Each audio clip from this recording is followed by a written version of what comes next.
Sudarlun, seorang pejalan kaki yang berusaha melintas di ruas Jalan Nasional Melabu Aceh Barat Selasa siang menjelang sore sekitar pukul 15.00 waktu Indonesia Barat mengalami luka parah setelah ditabrak oleh seorang pengendara sepeda motor jenis Honda Beat dengan nomor polisi BL3070EU yang dikemudikan oleh seorang pria yang belum diketahui identitasnya. Akibatnya perempuan parubaya yang tidak diketahui namanya tersebut terpental ke badan jalan setelah mengalami kecelakaan tragis.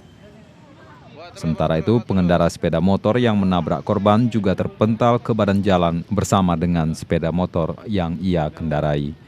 Begitu jelas sekali tadi Bang, cuma dari depan gede nampak, begitu juga saya dengarnya berkencang. Tabrak yang warna itu keluar. Tabrak sama motor berarti ya? Namun karena luka yang dialami korban kecelakaan itu tergolong parah, mengalami luka di bagian kepala, akhirnya langsung dilarikan ke IGD Rumah Sakit Umum Daerah Cut Nyak Dien Melabu guna mendapatkan pertolongan. Dari Melabu, Dedi Iskandar, Serambi On TV.